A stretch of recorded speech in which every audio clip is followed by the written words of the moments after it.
Hey everyone, it is good to be with you whenever you're watching this, in the evening, morning, today, whatever the day that is. I'm Carl Baker, college pastor here at the Vista, and this is a weird time. It's just a strange time all around. It's confusing, and I'm honestly sad about the current state of affairs with COVID-19. I wish that we could be together. I wish that we could be having a normal Vespers service on a Wednesday night and spend that time together. But this is the reality. This is the reality that we're faced with. This is the world that we live in now. And I want to give you an update that for the rest of the semester, with many of our campuses closing and moving to online, and our services being suspended kind of indefinitely here at the Vista, this is how we're going to be having Vespers for the rest of the semester. We're going to finish out our series. We're going to go through April and still put out some videos for you to engage, just to provide a little bit of normalcy, a little bit of something familiar in this really confusing time. Our world has been turned upside down in many ways, and hopefully this provides you a little bit of normalcy. I want you to know that I'm praying for you. That I really do miss you. I miss seeing you in church, in the lobby. I miss giving you hugs. I miss shaking your hands and hearing what's going on in your life. And I want you to know you're not alone. So please reach out. Call me or Sydney. Send us a text, shoot us an email. Find a way to get in contact with us. We'd love to FaceTime you. We'd love to hear what's going on and even just process what's going on. I know sometimes when we're in isolation, we're alone, our thoughts can be going on. We don't have a way to process that. And I want to know that I'm here for you. Your small group leader's here for you. Sydney's here for you. You are not alone through this strange time.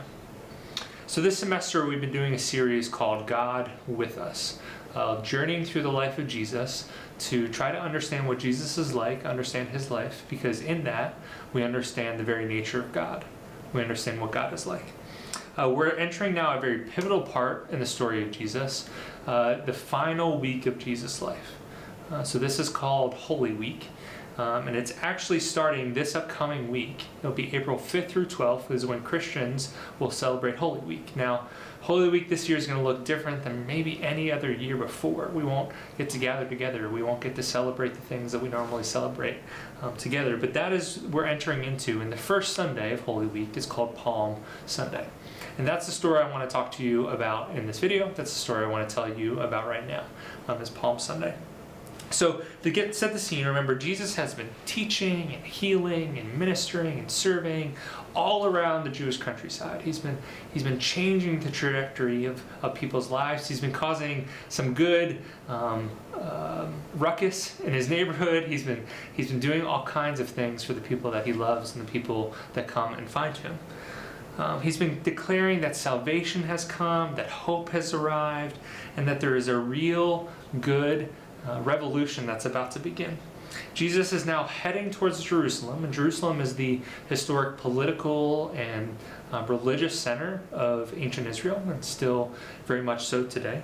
And so he's heading there on this journey, and the revolution is really underway. It's really picking up steam, and the people can feel that this is going to take its full start in Jerusalem. If a revolution is going to take place anywhere, it's going to be in Jerusalem. That's where the prophets went. That's where people throughout Jewish history have gone, is to Jerusalem. And so Jesus is heading there, and you can kind of just feel the momentum building into this final week of his life, into Holy Week. So we're going to be in Luke 19 in our Bibles. If you have your Bible, go ahead, pause the video, go find it if you don't have it with you, and you can find Luke 19. And I'm going to start in verse 29. Okay, Luke 19, starting in verse 29. When he approached Bethphage and Bethany near the mount that is called Olivet, he sent 2 disciples, saying, "Go into the village ahead of you. There as you enter you will find a colt tied on which no one has ever sat. Untie it and bring it here. If anyone asks you, 'Why are you untying it?' you shall say, 'The Lord has need of it.'" So those who were sent went away and found it just as he had told them. And they were untying the colt, and its owner said to them, "Why are you untying this colt?" And they said, "The Lord has need of it." They brought it to Jesus, and they threw their coats on the colt and Jesus onto the colt as well. So as I talked about, there's a revolution kind of brewing. Jesus is doing this new thing, and people have strong reactions to it, and he's heading towards Jerusalem. And this is the kind of ascension to a throne. Jesus is going to take the city, it seems like. He's going to bring in a new wave of energy. And anytime we hear of a revolution or a war victory, or historically when we think of people taking over a city, we think of action and strength and power and influence, anything that's of strong and might. Particularly in the ancient world, this military dominance theme would have been there when they're taking. That's how you gain control. When you want to gain control of a city or a country, you do that through military dominance and military strength. It's usually some dude. He shows up on a war horse. He rides into town and sticks out his sword and says, "You either submit and become loyal to me, or you can find out what I can do with this sword." And you find out that strength really that's the strength of the ancient world. It's people on horses riding in and saying, "Bow or find out what I can do with this sword." And Jesus, though, he rides in a completely different way. In this story so far, we don't find Jesus on some beautiful big white war horse or with a sword in hand or ready to strike anyone that doesn't bow before him. No, Jesus sends his disciples out to go get a donkey, a small colt. This small, weak animal, a lowly, simple, weak animal. Not an animal that demands any power or allegiance. He goes and gets a donkey, rides into Jerusalem on a donkey. Remember, Jesus' life can often be interpreted as a form of performance art. Everything he does has meaning and purpose and intentionality and is trying to communicate something through his actions. He's trying to help us understand the very nature of God by what he chooses to do and how he chooses to act. The act of riding into Jerusalem on a donkey for Jesus is aligning himself actually with a prophetic vision of the Old Testament. So the Old Testament is these prophets saying, this is what God is like, and this is what God will do. And Jesus, by taking this action, by riding in on a donkey, he's aligning himself with the prophet Zechariah of the Old Testament, in Zechariah 9, verse 9. And it reads this way. It says, "Rejoice greatly, O daughter of Zion. Shout in triumph, O daughter of Jerusalem. Behold, your king is coming. He is just and endowed with salvation, humble and mounted on a donkey, even on a colt, the foal of a donkey." So Jesus is aligning himself with this prophetic vision that people would know about. This would have been part of their understanding. They're looking for this type of king to ride in. And Jesus is this king, a humble, just, and loving king, riding humbly into Jerusalem on a donkey. So the story continues. We'll pick up in verse 36. "And as he was going, they were spreading their coats onto the road. As soon as he was approaching near the descent of the Mount of Olives, the whole crowd of disciples began to praise God joyfully with a loud voice for all the miracles they had seen.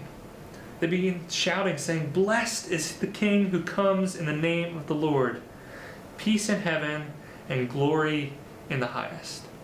So the scene continues, and we have sort of this ancient red carpet scene. The ancient red carpet, the coats being laid down, it would have been an obvious symbol of power and influence and importance. When you see a red carpet laid out, you know that there's going to be famous people, important people, wealthy people there. So these coats being laid along the road would have shown that there's royalty and celebrity and importance coming into town. Jesus, though, is riding on this humble donkey. In the account of this in the Gospel of Matthew, we hear that people were also taking palm branches and branches off trees and waving those and laying those down before him. And that's why we call this when we celebrate this, Palm Sunday. People shouting, waving branches, and just making a royal entrance for Jesus to come in and ride into the city. And that's why Christians shout and wave palm branches on Palm Sunday, is to honor and to remember this event in Jesus' life. And people are shouting, "Blessed is the King, peace on earth as it is in heaven. Blessed is this King, Jesus." So this really was a coronation parade. Maybe you've watched The Crown, and you've watched the royal coronations, or your understanding of what that means. That this is a huge moment, and Jesus is this humble king riding on a donkey. This is the culmination moment of all of Jesus' ministry, all of his healings and his teachings, and everything he'd been doing builds up to him riding to Jerusalem to be crowned as a king. That he would be appointed king over Israel, that he would bring everlasting peace, that he would set the captives free. All of Israel would have been longing and waiting for this moment, and here comes Jesus right on time. But if we read the next verse, verse 39, it says, some of the Pharisees in the crowd, these religious Jewish leaders of the time, and they said to him, "Teacher, rebuke your disciples." You see, not everyone was on board with the celebration. We have these religious leaders that did not want Jesus to be declared as king. Not everyone saw this beautiful moment that Jesus was God with us. Jesus was God come to set us free. Why were the Pharisees so bothered and threatened by this? Why were they so thrown off by what was going on? The reality is they did not want to give up their control. The Pharisees were in control. They were religious leaders that got to tell people what to do. They got to tell them how to worship. They got to tell them how to live. They had a lot of power, a lot of control, a lot of influence, a lot of say-so in the life of the Jewish people. They got to be in charge. They got to receive praise. They got to receive honor. It's a nice thing to be in charge sometimes. And I think we're honest. I think we're often like the Pharisees. We cling to every last bit of praise and honor and control that we have in our life. And I think if I'm honest, that we want control. We want to be the captain. We want to get to call the shots. And maybe that's why you came to college, to get to be independent, to get to have some freedom, to get to decide what you want to do with your life and pick your major and pick how you want to spend your time. And then here you are in the middle of a pandemic, and you found yourself maybe back home. You found yourself in a place removed from your friends, removed from a normal life, removed from that independence that you so long for, where you have to stay inside all the time.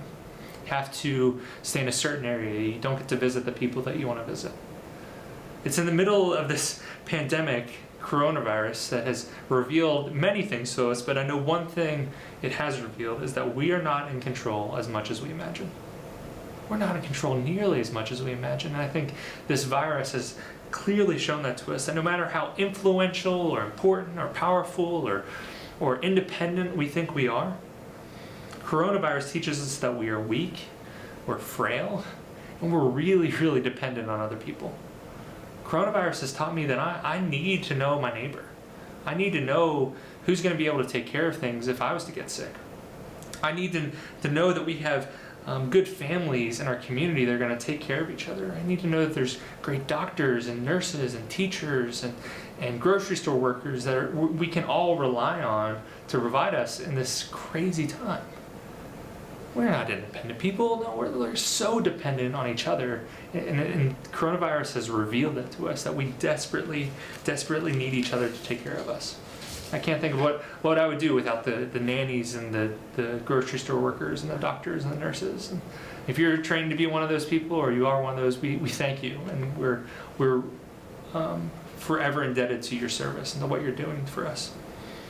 We think control and freedom and influence means being in charge, being important, being elite, but rather Jesus really shows us what true control and power look like, that they're humble, and they're beautiful, and they're simple, and shown in the love of Jesus. King Jesus has started this revolution, and it can't be stopped. It can't be stopped by our longing for control. It can't be stopped if we say, no, I'm going to be independent, and I'm not going to rely on anyone else. Jesus is starting a new thing, and a new revolution's rolling in, and it's not going to be stopped.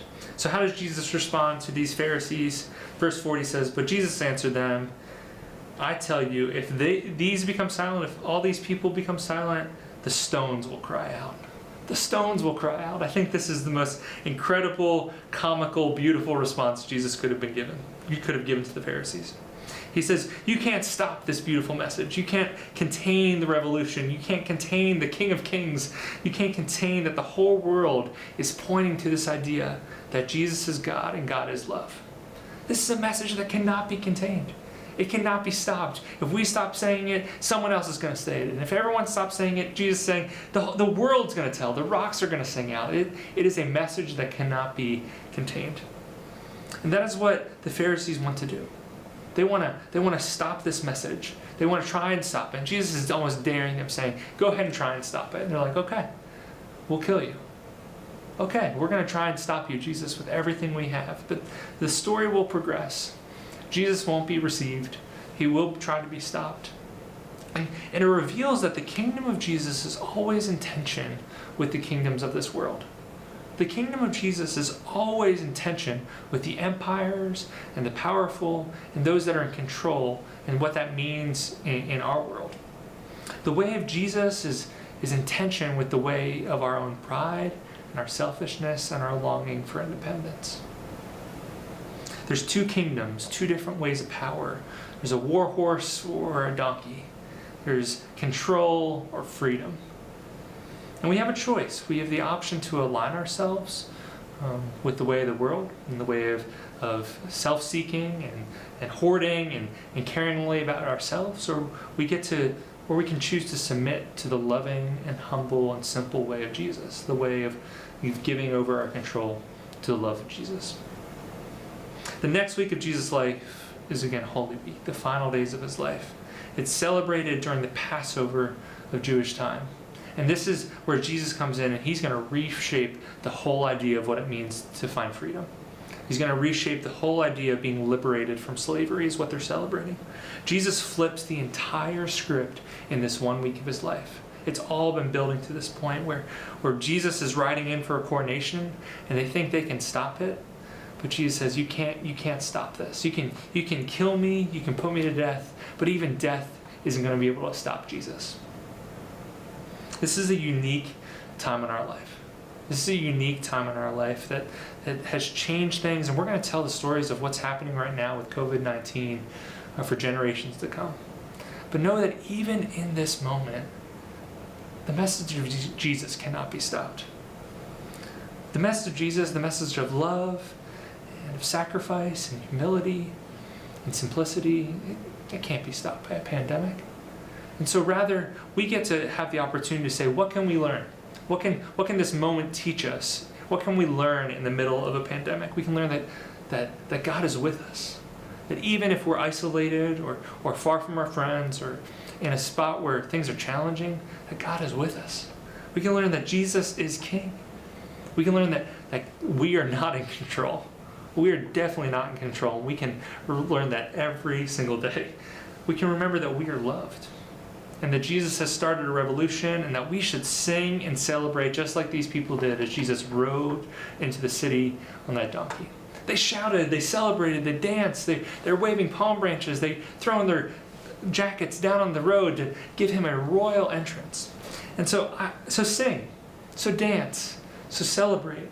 So wave a palm branch, go out and get a tree branch and throw a big parade in your backyard. Or do something that in the face of a pandemic, in a face where we're hearing stories of death and suffering every day, we will be defiant in saying we are hopeful and we are loving and we are embracing the way of Jesus, which is a way that is opposite of death. We will be kind, we will be gracious, but we won't stop singing and praising and shouting for King Jesus. That's what we Christians do in the middle of a pandemic. We care for those around us. We make sure our neighbors have enough food, make sure that our community is taken care of, and we keep singing. And we keep shouting because you can't stop this revolution. Even if our bodies were to fail, the stones are going to sing out, and that's what we believe today. Amen. So I thank you so much for watching. We'll be back next week and continue our conversation on Holy Week as we get closer to Easter. And know I'm praying for you. I care about you, and I miss you terribly. I hope you are well with your family. Be kind to them, be kind to your neighbors, and we'll see you soon. Thanks for watching. Bye.